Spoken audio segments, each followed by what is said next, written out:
Our first speaker is Dr. Kim Koch. He is a senior food scientist at Northern Crops Institute. Kim is a doctorate in philosophy, a Bachelor of Science in Grain Science and Industry, as well as a Master of Science in Grain Industry and Grain Science and Industry, which he completed at Kansas State University. At NCI, Kim is responsible for the leadership and extrusion processing and milling technology. He is the lead instructor for preventative controls for food safety courses for human and animal foods. Kim also has a history of over 30 years in consulting, where he's worked with the U.S. Soybean Export Council, U.S. Grains Council, Minnesota Department of Agriculture, and many more. And he has traveled the world many, many times. So, Kim, you can take it away, and we'll enjoy hearing your presentation. Well, thanks a lot for the wonderful introduction, Neil. I'll try to live up to your expectations. So I want to welcome everybody that took the time out of their schedules to watch this webinar and listen to us today. So the first thing we're going to talk about is ancient grains. And what are ancient grains is a fair question, but it has no good answer. There are no scientific definitions and there are no regulatory standards to define ancient grains. They can be grouped as cereals, pseudo-cereals, and in some instances pulses, and sometimes oil seeds are included as well.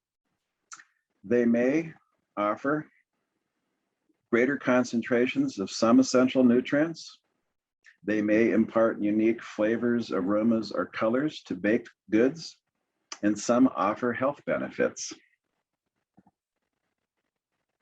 So hulled wheats do not thresh. So these are the early wheat varieties that were grown in the ancient world. The hull had to be forcefully removed and the kernel milled into flour. So wheat seeds contain starch and protein. Starch is energy. Protein, or more specifically amino acids, are the building blocks used in the body's growth, development, and maintenance. Two of the proteins contained in wheat are gliadin and glutenin, which together form gluten. Gluten is what allows bread to stretch, or allows dough to stretch, which then allows the bread to have the open crumb that we're all familiar with. To some extent, these wheats continue to be grown today. However, in the ancient world, as farming techniques advanced, emmer began to replace einkorn as it was easier to grow, had increased yield, just like today, yield was and is important, and was less likely to drop its heads prior to harvest. Spelt was referred to as marching grain by the Roman legions and was praised for its nutrient content. It became the primary wheat grown, and this continued through the 19th and into the early 20th century. These wheats fell out of favor not because of a lack of nutritional content, but because newer varieties provided improved yields, were easier to mill, and provided a more user-friendly set of commercial and industrial bread-making characteristics. These wheats do very well in artisan baking, yielding aromas and flavor characteristics not found in today's commercial bread wheats, as well as eye appeal. They make wonderful colors of the breads that come from these wheats. So there are other cereals that are considered as ancient grains. Barley is a contemporary of einkorn and emmer. It is a really old seed plant.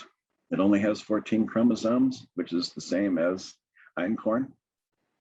It does contain gluten, although there is evidence that it is less irritating in the gastrointestinal tract. It was, again, one of the earliest cultivated cereals. It's referenced in the Christian Bible in the story of the loaves and the fishes. They were barley loaves. We take that to mean they were poor people food. Millets developed about the same time as these early wheats were being grown. There is evidence to show that the raising of millet allowed multi-crop agriculture to take place, and so the farming communities became even more settled. does not contain gluten. Oats were probably the last cereal to be domesticated. Oats do not contain gluten. However, there is a but that goes along with that, and we will talk about that a little later. Rice, again, developed about the same time as the early wheats, just in a different part of the world. The problem with rice is it does not have vitamin A and it has very little vitamin D. Rye rose up, and it's a member of the wheat tribe. It's closely related to wheat and barley. It does contain gluten. Sorghum bicolor, often referred to as just sorghum, came to us from Northeast Africa.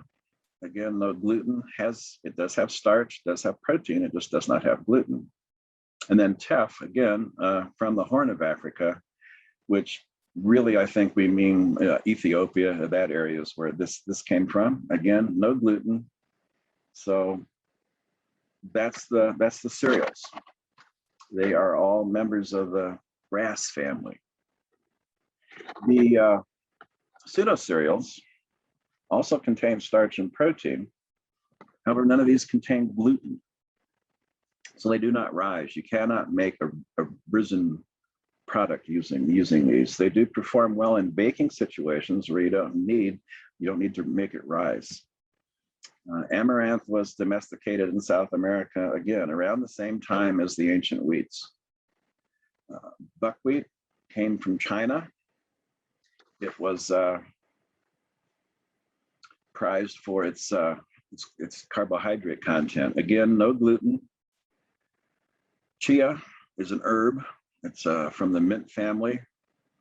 The interesting thing about chia is the seeds are 30% lipid, and of that lipid, a great portion of it is omega-3 fatty acids.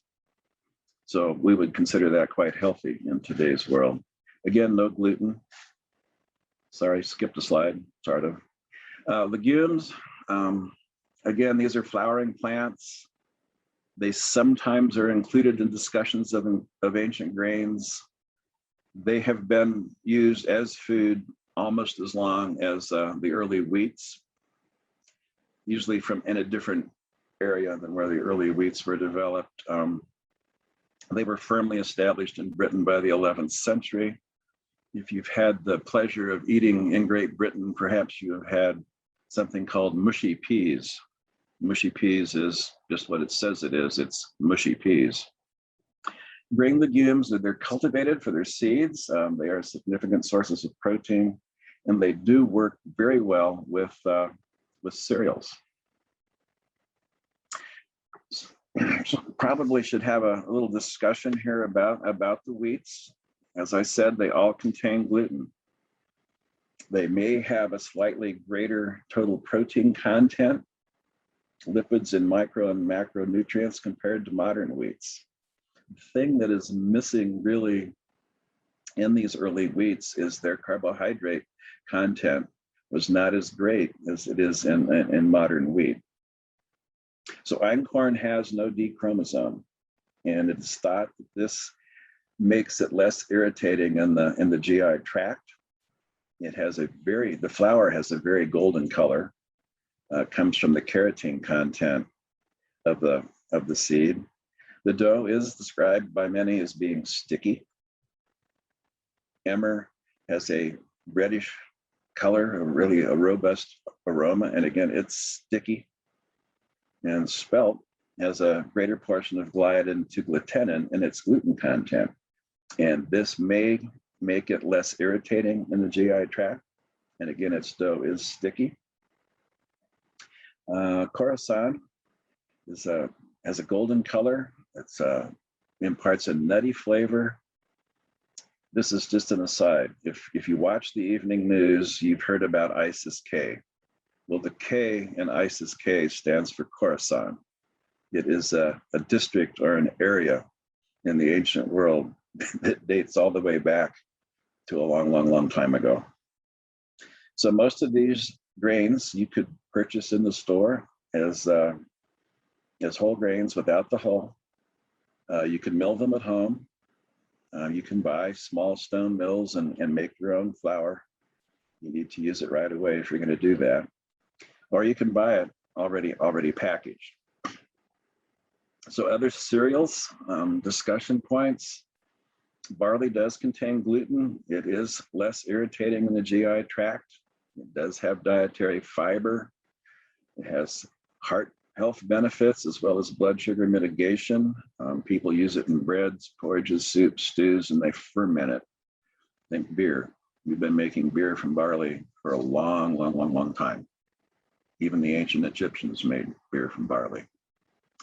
Millets, no gluten. They're used in porridges, soups, and stews.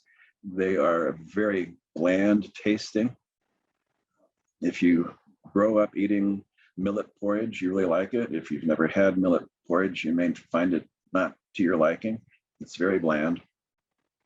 Again, oats, no gluten, although there is this related protein avenin. It may cause a negative reaction in the GI tract. Not always, it may. And again, I need to stress, if you are a celiac, you suffer from celiac disease, you do not want to eat anything that has gluten in it, ancient or modern. It's just not advised to do that. If you are just slightly gluten intolerant, some of these may work well for you and they may not. There's just actually no way to tell without doing some individual experimentation. Oats is oatmeal. We're all familiar with oatmeal.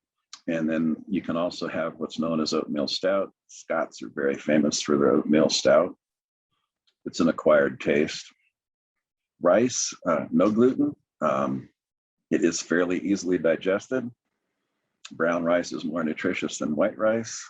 You can consume it, steamed or whole, milled into flour, use it in the baked goods. You can make sake with it. Rye contains gluten, although it has a lower level of glutenin compared to gliadin. And so that again, perhaps leads to a less irritating effect in the GI tract of people who express an immune response to gluten. It's good for your heart. It is somewhat useful in blood sugar mitigation. Bread.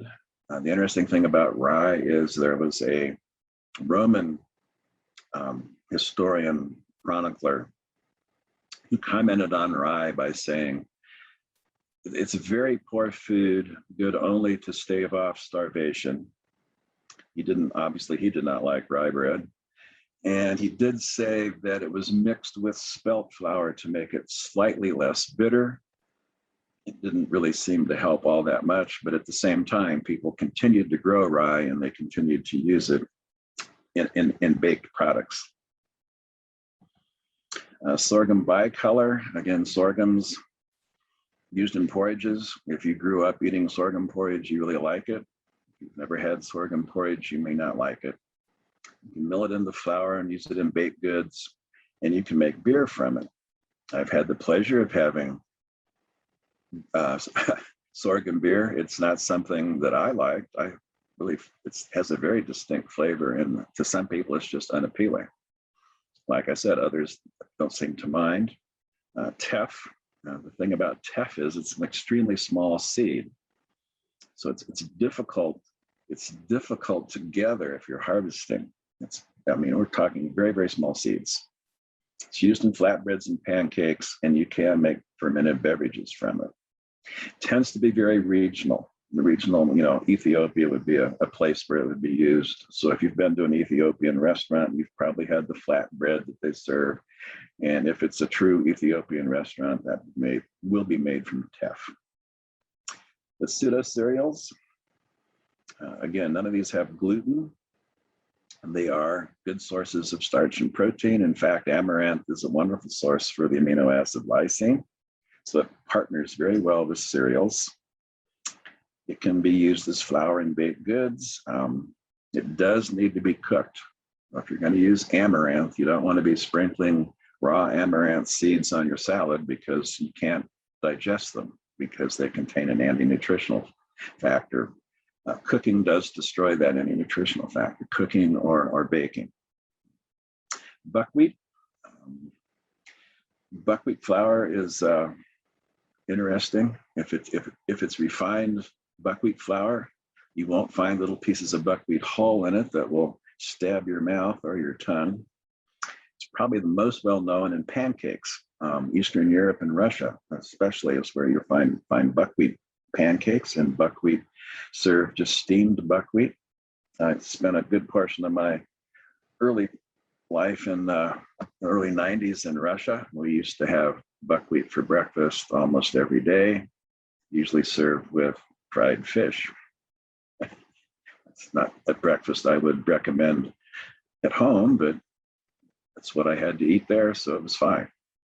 Again, pseudo cereals continuing. We have chia. Again, there's no gluten. It's high lipid content, so it can be, I don't want to use the word mushy, but it can be somewhat like that because it does have a lot of lipids. So when you mill it and use it, you need to kind of watch that you put it with something to sort of help absorb all of that lipid. The omega-3 fatty acid content is a wonderful thing. Quinoa does not have gluten. You can use it whole or you can mill it into flour.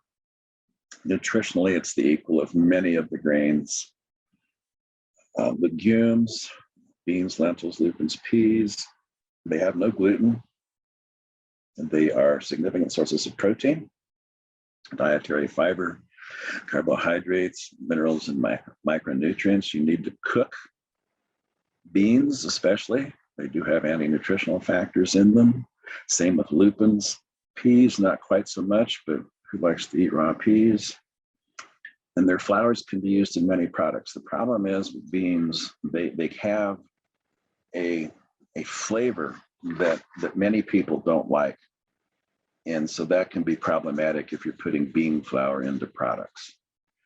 But beans have been with us, again, almost as long as the ancient cereals. So they tend to come into this overall umbrella of ancient grains. And as I said, there is no scientific or regulatory definition of an ancient grain. Ancient grain tends to be used as a marketing tool to promote the sale or the use of a particular wheat that someone's decided is better for you. And I am not going to say maybe it is better for you. I'm not going to say it is or it isn't. And I think that's about everything I was going to say about ancient grains. So thank you very much for your attention. If you write real quickly, this is my email address. You can email me and I will be happy to correspond with you. Again, Very good. Thank you very much. Yeah, thanks. We have a couple of questions for you. Yeah. Are there any, have you ever heard of any hull-less varieties of the current hulled ancient grains? No, not of einkorn, emmer, or spelt. Okay. There are hull-less varieties of barley and there are hull-less varieties of oats. Okay. So both of the, I forgot to mention that, but both barley and oats are hulled grains and they have to have the hull removed before you can mill them into flour. Or you should remove, let me put it this way, you should remove the hull before you mill them into flour. Otherwise, you're not going to like your flour very much. And another question. We know that sorghum and barley have been used as animal feed for a long, long time. Are any of the other ancient grains, especially the gluten containing, are any of those, have they in the past been used as animal feed or not? Well, I'm sure that if the situation arose where you had an excess amount of one of those ancient wheats, yeah, you would probably use it to feed animals instead of people. But you would not grow those specific wheats to feed animals. Barley, certainly, as we look backwards in time, we have to always kind of remind ourselves that it wasn't like it is now. This is pretty much survival. It wasn't like it was. Yeah, there weren't extra things to be used. So most of the animals that would have been raised in the ancient world were going to be primarily grazing animals. Right. Another question just came in. Could you explain more on the types and carbohydrate in buckwheat and their importance? I'm sorry, I am not a buckwheat expert. My suggestion would be you buy the book and you read the chapter that has buckwheat in it. It's they are complex carbohydrates. I can go that far. They're just, I'm just going to leave it there. Okay.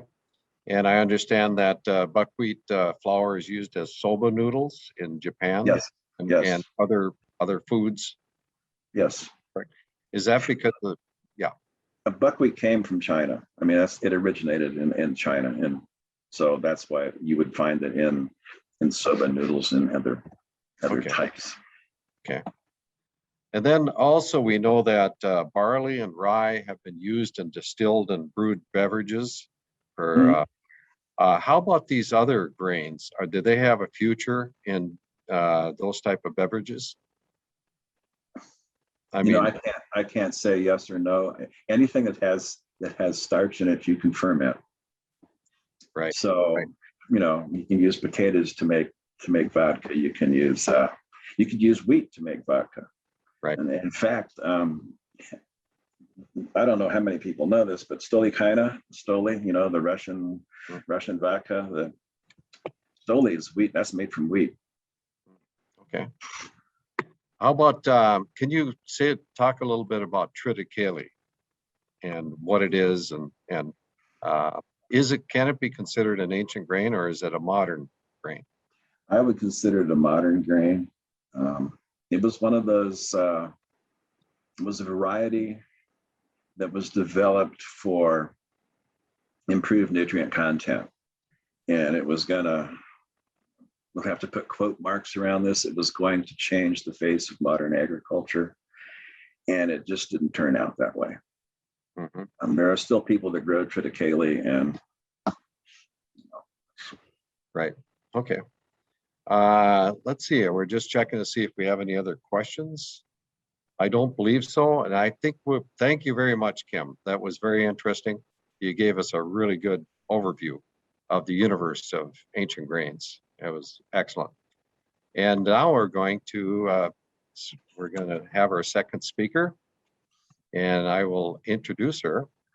Carolyn Slider is the program director of the Old Ways Whole Grains Council, one of the programs run by food and nutrition nonprofit Old Ways, based in Boston, Massachusetts, and that's where Carolyn is based right now. She oversees the Whole Grain Stamp program and heads up the Whole Grains Council educational and promotional activities, including Whole Grains Month, Whole Grain Sampling Day, and a biannual Whole Grains Conference. She's also an active member of the International Whole Grain Initiative and chairs the International Working Group on Best Practices for Public-Private Partnerships and Communication. Carolyn holds a master's degree from Tufts University, Friedman School of Nutrition Science and Policy, and a BA from Smith College. So Carolyn, take it away. Thank you so much. Let me pull up my slides here.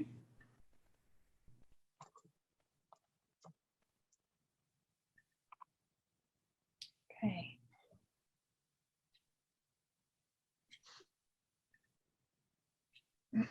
Get rid of this. Okay. All right. It is such an honor to be asked to join you here today. I'm really excited to talk about food and product applications for ancient grains. So to begin, I just want to give a quick overview for those of you who are unfamiliar with Old Ways.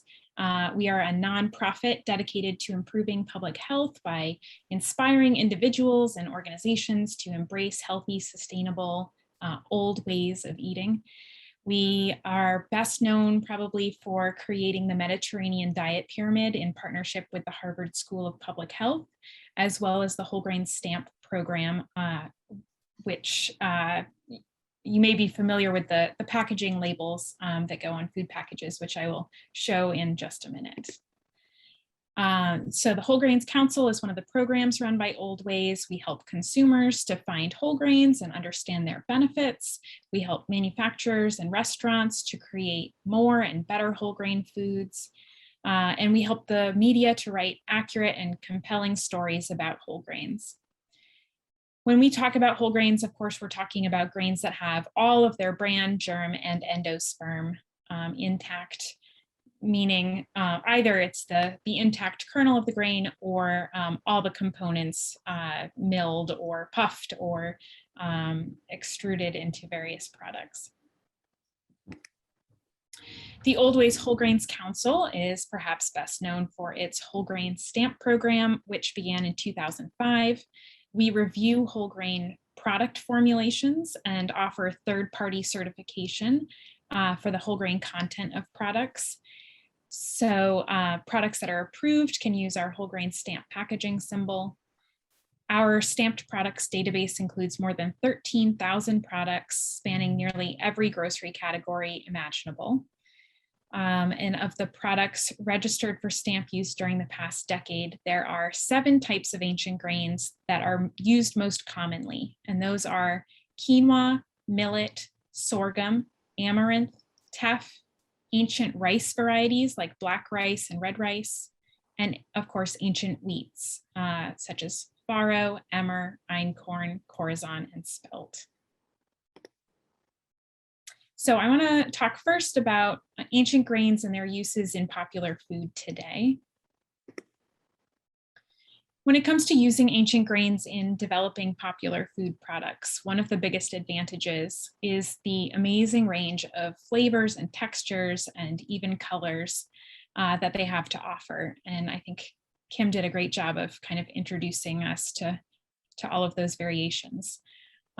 Refined grains and products like all-purpose flour are mind-numbingly predictable. They're bland, they're pretty unexciting when it comes to flavor. But the advantage of something like all-purpose flour is that you know what it's going to do, you know how it's going to behave. It's a safe option. When you're working with ancient grains in product formulations, on the other hand, you have to expect a little bit more trial and error, but the flavor benefits are well worth the effort. Ancient wheats are sort of a natural place to begin when venturing into the wonderful world of ancient grains, because the gluten in wheat is what helps bread rise and dough stretch, giving it some superpowers in the kitchen. However, even within the wheat category, not all ancient wheats are created equal. So finding the right grain for the job is really key to optimizing the use of ancient grains. I really like this quote from Dr. Stephen Jones. He's the director of the Bread Lab at Washington State University. And he says, "Want weak protein for crumbly melt in your mouth cookies? That variety will never have strong enough protein for risen open crumb sandwich bread or dried noodles. Complication and compromise arise when we acknowledge that not all bread or all pastries or all noodles are the same, but within each category, the wheat pretty much is." So he's pointing out that different culinary applications demand different ingredient qualities, but we have a food system where the most commonly available wheat ingredient is very much the same for every application. This is such a compelling argument for the power of ancient wheats and all of the variety and unique character that they bring to the table. Although most conventional pasta is made from hard durum wheat, einkorn and spelt are 2 popular ancient wheats that are starting to show up more and more in dried pasta production. Additionally, some whole grain pastas made with conventional whole wheat flour take a multi-grain approach by incorporating small amounts of other ancient grains into the formulation. Gluten-free pasta and noodles present more of a technical challenge, but ancient grains can be part of the solution with those types of products as well. We see products such as millet and brown rice ramen or quinoa rice pasta that accomplish this task very well. The methods of processing can really make a big difference here. So fermentation of pasta dough has been shown to enhance both nutritional and sensory characteristics of whole wheat pasta. And for dried pastas, lowering the drying temperatures can cause less heat damage to the grain and result in stronger umami flavors and less of the bitterness that sometimes can accompany these products. Just as the gluten-forming proteins in wheat play an important role in pasta production, they also play an important role in helping dough rise and providing structure to breads and pastries. For that reason, ancient wheats are a natural place to start when developing baked goods. Yeast breads and rolls are the largest source of whole grains in the American diet. But until recently, ancient grains and ancient grain flours were pretty uncharted territory for most mainstream bakers. However, with so many different whole grain flours available on the market these days, and with growing consumer interest in these products, this is beginning to change. It is possible to make yeast breads 100% whole wheat. And to do this, baking experts typically recommend adding extra moisture. So this amounts to about an extra 2 teaspoons of liquid per cup of whole wheat flour. They also suggest that you should let the dough rest for about 25 minutes before kneading it. So this allows time for the flour to really absorb that moisture. Producers also have to be aware that the higher moisture content can produce a stickier dough, which can in turn slow down production line speeds. Vital wheat gluten is a common ingredient in commercial whole grain breads because it helps to produce high volume loaves with substantial proportions of whole grains. However, some researchers are suggesting that the added gluten in processed foods, such as commercial breads, may be contributing to the wheat-related food sensitivities that we're seeing. And so alternative approaches are needed to improve loaf volume without sacrificing health. While high volume ancient grain baked goods are 100% possible, you can't necessarily substitute ancient grain flours for all-purpose flour kind of one-to-one in a recipe. Some studies suggest that milling the bran fraction into smaller particle sizes can help improve loaf volume. And the other solution may be to turn to traditional methods of bread production, such as fermentation and sprouting. So historically, bread was leavened using sourdough fermentation with live natural bacteria instead of commercial yeast. These living microorganisms act as probiotics, microbes that stimulate the friendly bacteria in our guts. And they are associated with a number of health benefits. Compared with commercial yeast breads, sourdough leavened bread produces a much lower blood sugar response, meaning that it has a much gentler effect on your blood sugar. Sourdough fermentation can also be used in bread to lower the amount of FODMAPs, which is a specific group of carbohydrates that some people have trouble digesting. This is a problem that can often be mistaken for a gluten intolerance. Research demonstrates that sourdough fermentation might also help to improve the product shelf life in a natural way. Sprouting grains is another process growing in popularity in the functional food space. The effects of sprouting on digestion are largely anecdotal, but scientific studies are showing that the sprouting process may even further improve the nutrition of already healthy whole grains. Anecdotally, bakers have noted that sprouted whole grain flours can increase loaf volume and decrease proof time as well. According to the 2020 Food and Health Survey by IFIC, a quarter of Americans snack multiple times a day, and nearly 4 in 10 at least occasionally replace meals by snacking. From crackers to cookies to chips to granola bars, there really are endless ways to incorporate ancient grains into the snack food category. Popped and puffed versions of ancient grains are commonly used in snack foods, giving them kind of a pleasant, crave-worthy crunch. Popcorn is certainly the most well-known popped grain, but many ancient grains like sorghum, millet, and amaranth can also be popped when heated, creating versatile ingredients for processed foods or crunchy, nutritious snacks in their own right. Puffing grains infuses them with a light, airy texture. Sorghum, millet, quinoa, and amaranth have all emerged as particularly well suited for puffing. Looking at the pictures on the slide, the image to the left is puffed amaranth, and the image on the right is popped sorghum.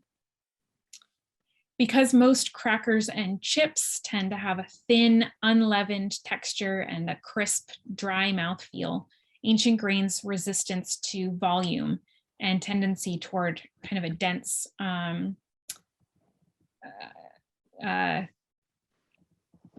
dense texture, I guess I should say, is pretty much a non-issue in this snack world.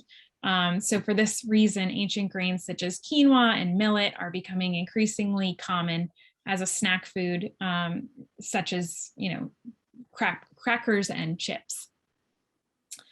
The process that is used to steam and roll oats into thin flakes can also be used for other grains. So spelt and corazon wheat, as well as quinoa, can be flaked or steamrolled.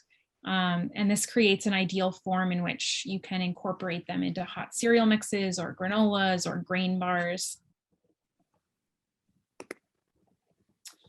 As consumers seek out more sustainable food choices, ancient grains boast impressive environmental benefits that make them well positioned to gain even more popularity.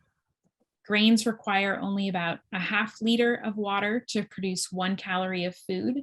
And this is compared with 3.5 liters per calorie for nuts and 10 liters per calorie for beef.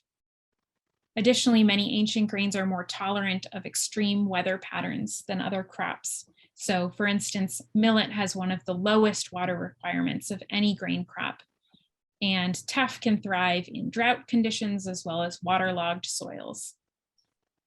A biodiversity argument can also be made for ancient grains as a way to support a diverse and varied landscape in contrast to environmentally degrading monocultures.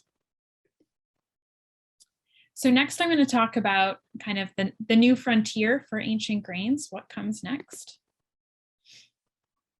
Grains tend to be limiting in the amino acid lysine, but have ample methionine to spare. On the other hand, legumes tend to be limiting in the amino acid methionine, but they have enough lysine. So nutrition scientists call these foods complementary proteins because they offer significant amounts of all 9 essential amino acids when eaten at the same time.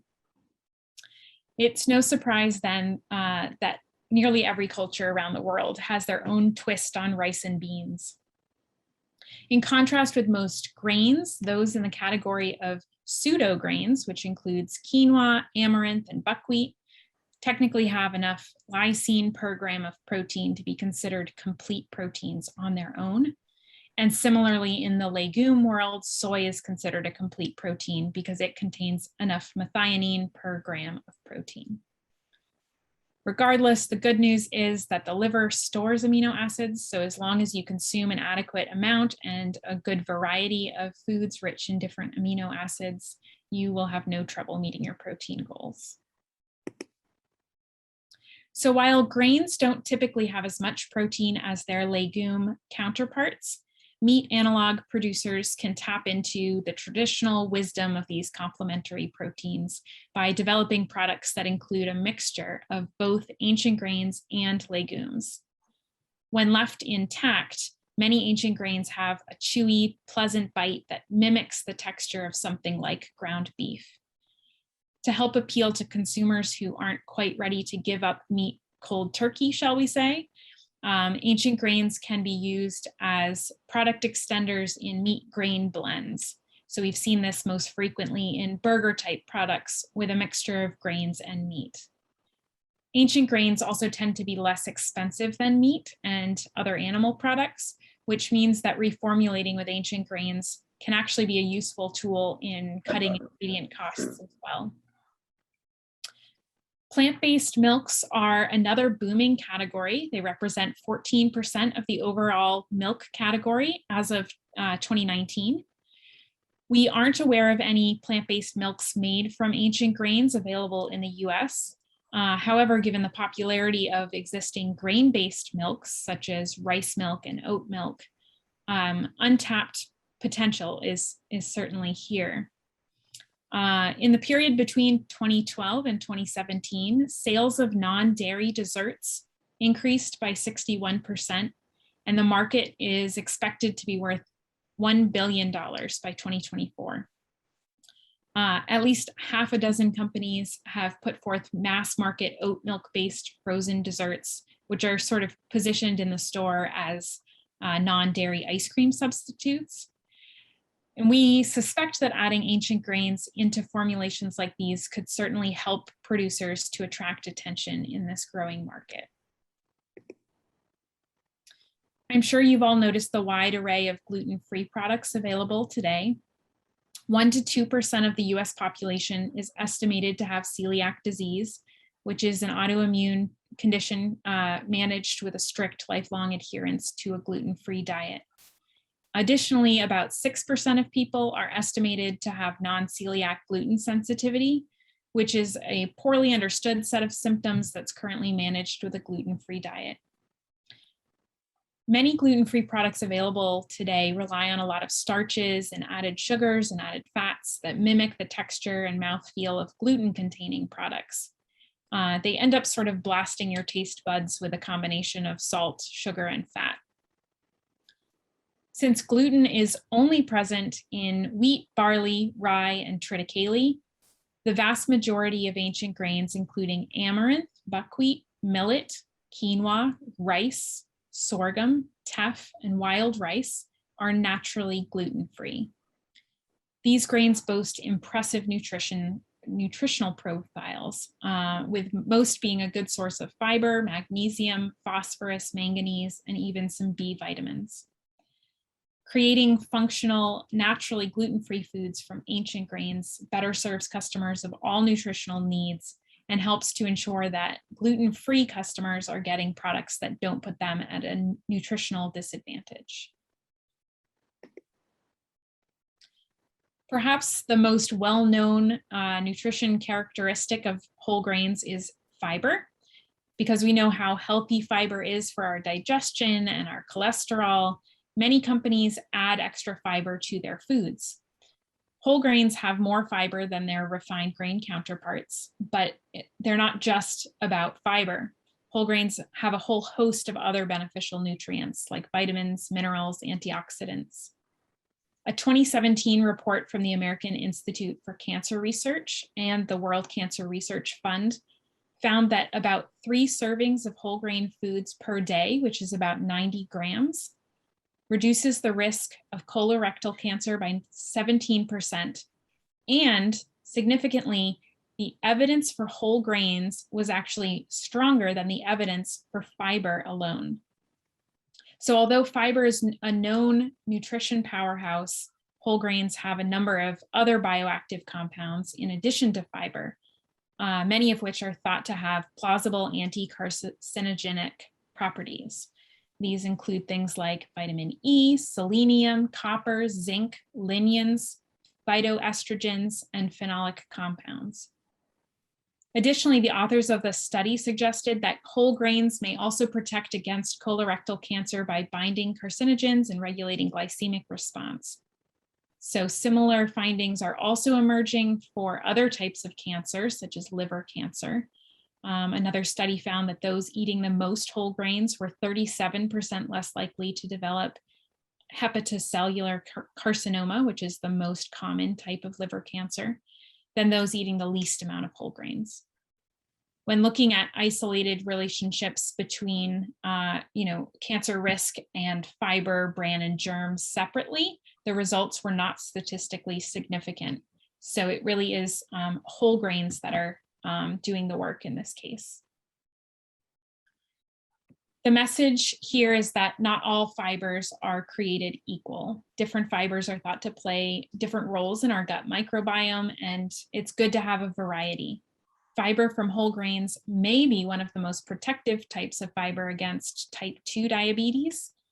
A recent study found that for every additional 10 grams of cereal fiber, the fiber found in whole grains, the risk of type 2 diabetes decreased 25%. Whereas when they looked at total fiber in the diet, there was only a 9% reduction in risk. So given the wide-ranging nutritional benefits of ancient grains, as well as their versatility as ingredients, the possibilities for future food applications are seemingly endless.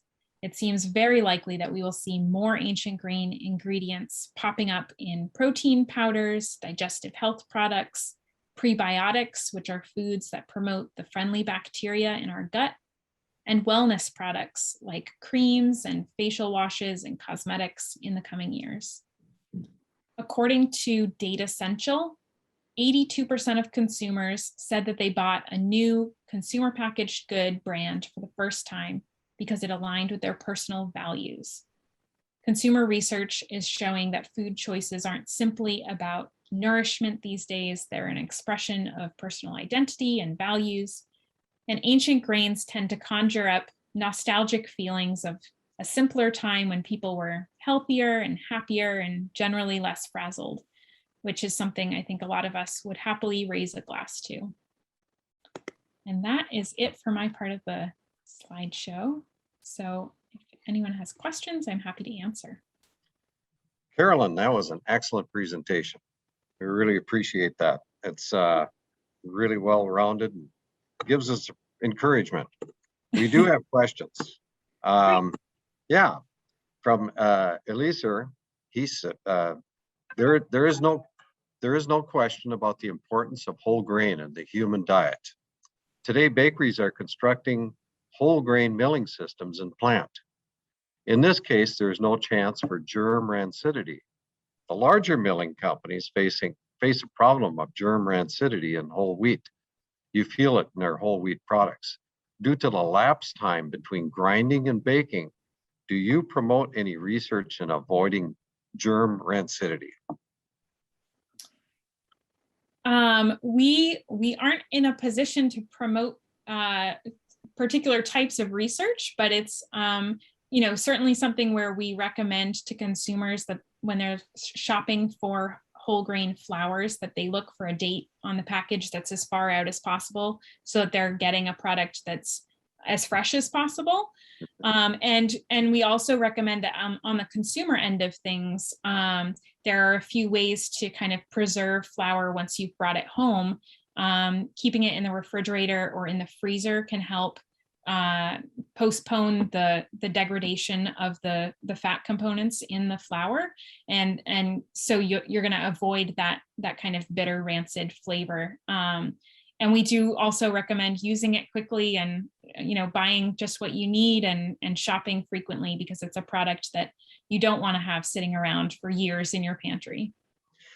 As a follow-up to that, with regard to folks staying home due to COVID and other factors, do you see a real uptick in people milling their own grains at home and baking? That's a great question. We actually just did a consumer survey on whole grain habits, and we should have asked that question. The question we did ask was whether people were consuming more whole grains because they were at home. And what we found was that people said they were most likely to consume whole grain when they are cooking at home and making their own meals, partly because it's hard sometimes to find whole grain options when you're eating out. And because so many people are doing more home cooking, they are actually eating more whole grains. Right. And baking at home is certainly on the rise too. I think we saw a lot of headlines about flour shortages when the pandemic began. And those, I think, have kind of worked themselves out, and you can find flour when you get to the store these days. So I'm sure that there has been an uptick, but I don't have any kind of quantifiable numbers for you. Sure. Okay, thank you. Another question. Can you share the health differences between bread made with sprouted flour versus fermenting? Does sprouted flour impact the phytic acid found in the grain? And so we'll start with that one. So most of the research that's been done on sprouted flours to date has been kind of done on the the ingredient level itself, looking at which nutrients rise in prevalence through the sprouting process. There hasn't been a lot of research done on the impact to human nutrition and whether there's a strong association with, increased bioavailability or an uptick in absorption of those nutrients.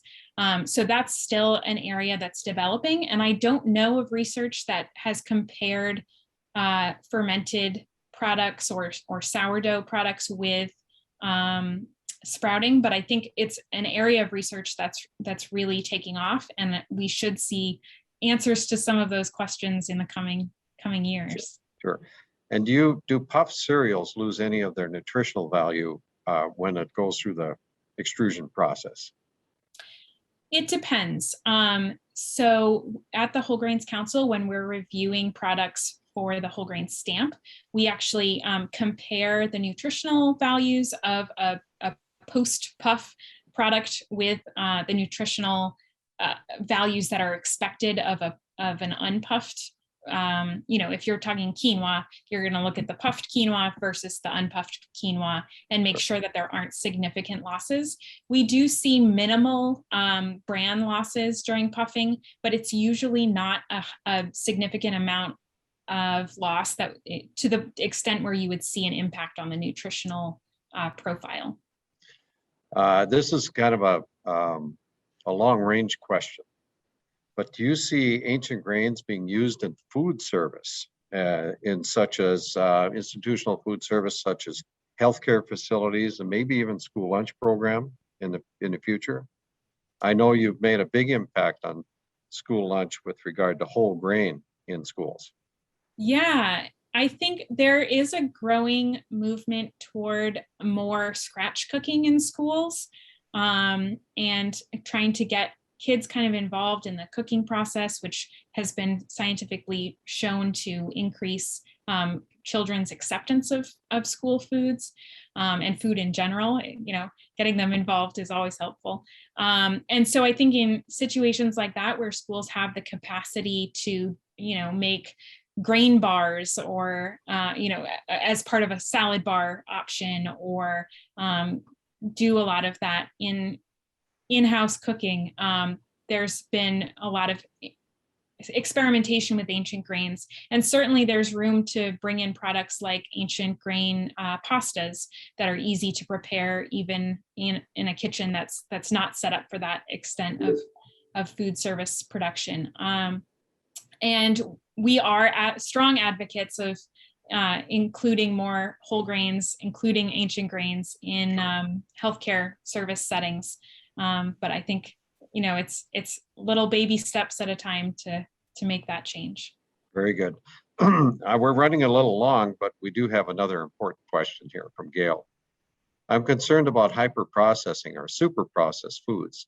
See the recent French study indicating an increase in cancers, correlating with an increase in the consumption of hyper-processed foods. Can you comment on the value of minimally processed foods in the diet? Yeah, I think obviously there's a spectrum of different types of carbohydrates, and you're going to have, just as there's a spectrum from refined to unrefined whole carbohydrates, there's also kind of a quality spectrum where you're going to have products that have undergone less processing than others. And really it's about kind of meeting people where they're at. There are people who are just beginning to get into whole grain eating, and maybe highly processed foods are what they're used to eating. And so getting whole grains into those foods is so important, because research shows that even a small amount of whole grain in your diet has huge impacts on your health and well-being. But of course, personally, I love eating intact grains and using whole grains in place of something like white rice in a traditional meal. You can see from a lot of the pictures in my slides, I like using whole grains in creative ways in the kitchen, and there are health benefits kind of no matter where you go with eating whole grains. Very good. Well, we've run out of time, but for Dr. Kim Koch and Carolyn Slider, what an excellent webinar. We really appreciate all your input, and you've given us a lot to think about. And we're all excited about Ancient Grains to see everything grow. And I think that we'll be leaving here, but thank you again, presenters, and thank you for the questions. Very good questions from the audience. And we look forward to having another Ancient Grains seminar in the future. So thank you very much, and we'll all jump off. All right? Thank you. Okay, thank you. Yep, bye-bye.